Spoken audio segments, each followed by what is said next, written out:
welcoming our next speaker, Josh from the Black Alliance for Peace. Peace, comrades.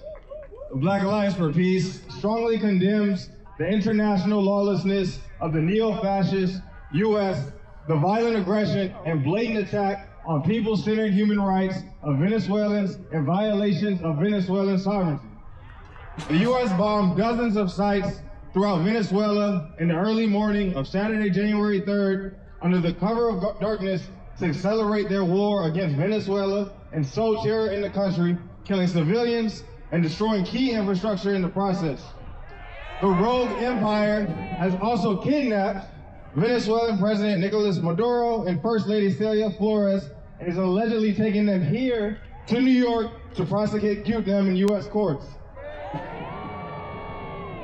This cowardly and blatantly illegal act reminds us all of the kidnapping of Jean-Bertrand Aristide from Haiti in 2004, a move that kicked off the ongoing U.S.-led occupation of Haiti, as well as the U.S. invasion of Panama in 1989.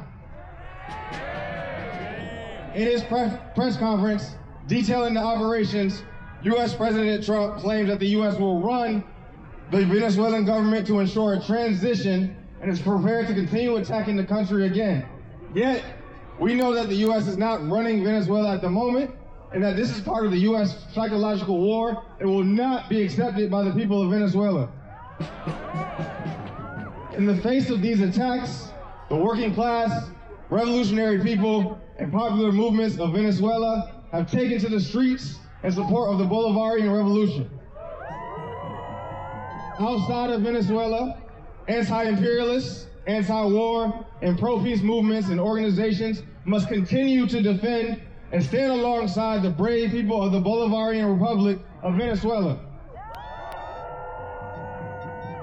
We unite with the communique shared by the Bolivarian Republic of Venezuela, which detailed that the objective of this attack is none other than to seize Venezuela's strategic resources, particularly its oil and minerals, attempting to break the nation's political independence by force.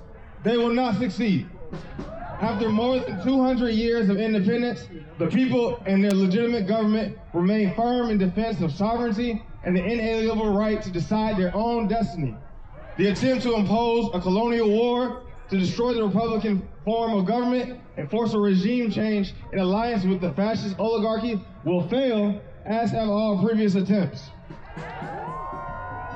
We must understand that this is not a singular moment, but a continuation of the decades-long war on the Bolivarian Revolution to destroy Venezuela's sovereignty.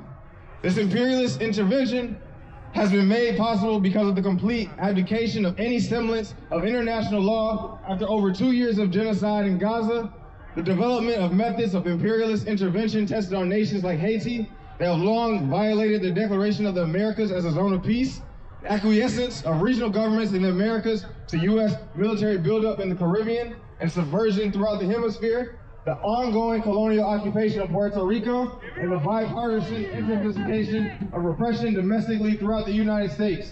For those here in North America, we echo the calls to mobilize and coordinate resistance against the violence and subversion from within empire. We must take to the streets. For those outside the U.S., Venezuelan movements and organizations are asking for mobilizations outside of U.S. embassies and diplomatic installations around the world. Beyond mobilization in the coming days, opposing U.S. imperialism requires organized resistance beyond this moment. To do this and to struggle to construct a zone of peace in our Americas, we encourage all progressive, radical, and anti-imperialist forces to join the Zone of Peace campaign and U.S. NATO Out of America's network. Defend Venezuela's sovereignty, make our Americas a zone of peace, no compromise, no retreat. Not another penny, not another dollar! No more money for war and slaughter!